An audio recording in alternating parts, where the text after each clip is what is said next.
আমরা যারা moulding machine ব্যবহার করি তারা কিন্তু অলরেডি মোল্ডিং সম্পর্কে জানি যে মোল্ডিং মেশিনে এই যে কেবা সিরিজের একটা এইচএমআই ব্যবহার করা হয়, দেখতে পাচ্ছেন কেবা সিরিজ। সো এইখানে এই কেবা মেশিনটার বা এই কেবা ডিসপ্লেটার এটা টেক্স এইচএমআই, এটা একটা কন্ট্রোলার, এটার সাথে পিএলসিও কিন্তু থাকে। সো এইটার যে প্রবলেম সেটা হলো আমরা আসলে এইটার সুইচিং মোড নিয়ে কাজ করব।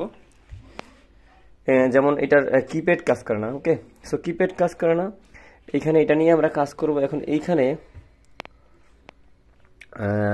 এখানে দেখেন, এখানে এই যে volt out GND 24 volt AC এবং গ্রাফিক্স অ্যাডজাস্টমেন্ট এরকম অপশন আছে কিছু, দেখতে পাচ্ছেন।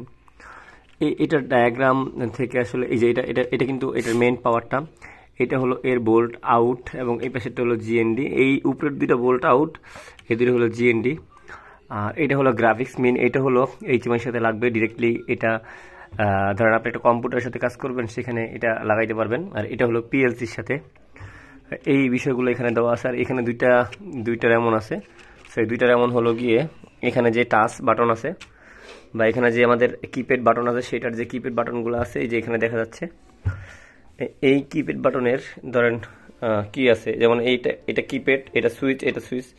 বাট এই সুইচের সাথে এই যে দেখেন ছোট্ট ছোট্ট ইন্ডিকেটর আছে, এই ইন্ডিকেটরের এগুলো হলো পাওয়ারের একটা লাইন আছে, এই যে একটা পাওয়ার।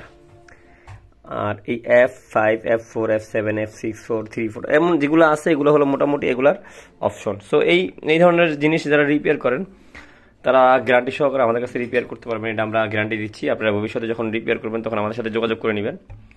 সো এটা আমরা আজকে রিপেয়ার করার জন্য সিদ্ধান্ত নিচ্ছি, এবং সিদ্ধান্ত নেওয়ার পরে যেটা হবে আমরা এটা রিপেয়ার করে আপনাদেরকে একটা আউটপুট দিব যেটা কি পর্যায়ে আছে। শুধু জেনে রাখেন এটার যে কাজটা প্রবলেমটা আছে সেটা হলো এটা টাচটা কাজ করতেছে না, এটা টাচ বাটনটা কাজ করতেছে না, ওকে। সো এটা আমরা করব ইনশাল্লাহ এবং দেখবো এটা কি প্রবলেম।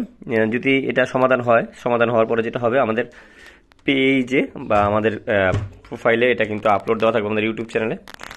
এই চ্যানেলে কিন্তু আমরা শর্ট ভিডিও আকারে আপনাদেরকে দিব যাতে করে আপনারা জানতে পারেন। ভালো থাকবেন সবাই, দেখা হবে নেক্সট ভিডিওতে। আল্লাহ হাফেজ। মনে রাখবেন এটা কি সমস্যা, এটার সমস্যা হলো এটা টাচ বাটন কাজ করে না, ওকে। ধরেন কোনো বাটন তার কাজ করে না। আল্লাহ হাফেজ।